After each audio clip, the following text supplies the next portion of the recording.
अस्सलाम वालेकुम। आज मैं आपके साथ ददन हांडी की ज़बरदस्त सी रेसिपी शेयर कर रही हूँ। तो इसके लिए हमें जो जो चीज़ें चाहिए जल्दी से हम चलते हैं इंग्रेडिएंट्स की तरफ।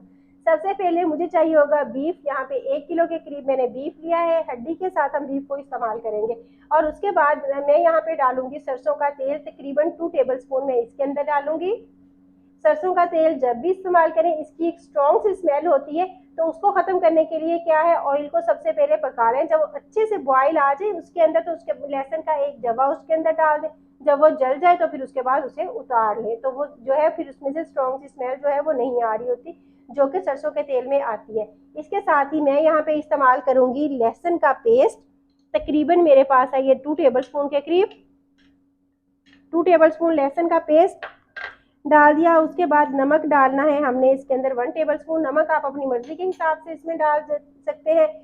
मिर्च सुरख है, ये भी मेरे पास 1 टेबल स्पून है। नमक मिर्च आप अपनी मर्जी के हिसाब से इसमें कम या ज्यादा कर सकते हैं। गरम मसाला 1 टीस्पून और जीरा पाउडर भी 1 टीस्पून।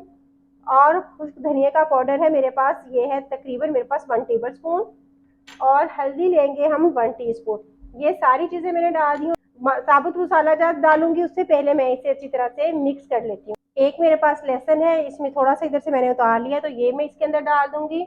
और 2 बड़े साइज के प्याज काट के वो भी मैंने इसे में डाल देने हैं। और इन सारी चीज़ों को मिक्स कर लेना है। तो अब मैं इसे मैरिनेट करूंगी 1 घंटे के लिए। तो 1 घंटे के बाद मैं आपको दिखाती हूँ कि नेक्स्ट हमने क्या करना है। बीफ मैरिनेट हो गया है, तो अब मैंने मिट्टी की एक हांडी ली है जिसके अंदर हमने इसको बनाना है और इसे मैंने गर्म कर लेना है। तो अब इसके अंदर मैं डालूंगी ऑयल, तकरीबन 2 टेबल स्पून के करीब।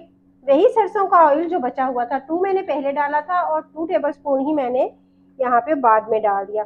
और उसके साथ ही जीरा जाएगा 1 टीस्पून, काली मिर्च है 10 से 12 और 2 तेजपात हैं, 8 से 10 लौंग है, 2 पीस मेरे पास है दालचीनी के और 2 बड़ी इलायची हैं और 3 छोटी इलायची। ये सारे का सारा मसाला जो खड़े मसाले थे वो मैंने इसके अंदर डाल देने हैं।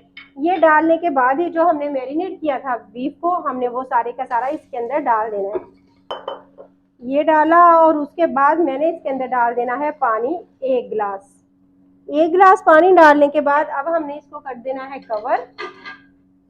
मेरे पास इसका मिट्टी का नहीं था, अगर आपके पास इसका मिट्टी का ढक्कन हो तो वो बहुत ही ज्यादा अच्छी बात है, मेरा टूट गया था। तो अब हमने लगाना है इसके साइड्स पे आटा। आटा लगाएंगे हम इस पे, ताकि इसकी जो स्टीम है वो बाहर बिल्कुल भी ना निकले। आटा लगा के मैं इसे रख दूंगी कोयलों पे तकरीबन 1 घंटे के लिए।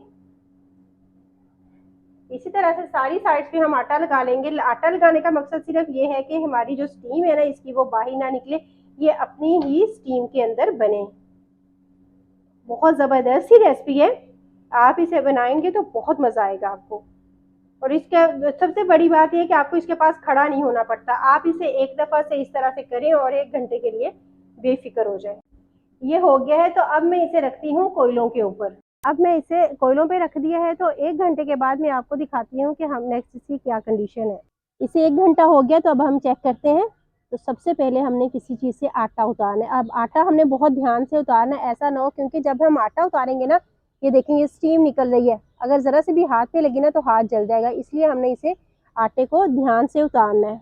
आटा उतार के मैंने इसका ढक्कन उतार दिया। तो अब हमने इसको भून लेना है, ताकि इसके प्याज वगैरह जो हैं वो इसकी ग्रेवी स्मूथ बन जाए। और ये जो हमने साबुत लहसुन डाला था ना, ये हमने इसी तरह से निकाल लेना है। तो इसकी बुनाई कर लेती हूँ। और इस वक्त आप इसमें चेक कर लें कि गोश्त जो है वो गला हुआ है कि नहीं है। अब हम चेक करते हैं कि गोश्त जो है वो गला हुआ है कि नहीं है। ये देखिए कितना आराम से टूट रहा है, तो गोश्त जो है वो अच्छी तरह से गला हुआ है। तो अब हम इसकी बुनाई कर लेते हैं। अब हमने इसकी बुनाई कर लेनी है, ताकि हमने जो इसके अंदर साबुत मसाला जार डाले थे ना, जैसे प्याज वगैरह था, तो वो इसके अंदर अच्छी तरह से मिक्स हो जाए।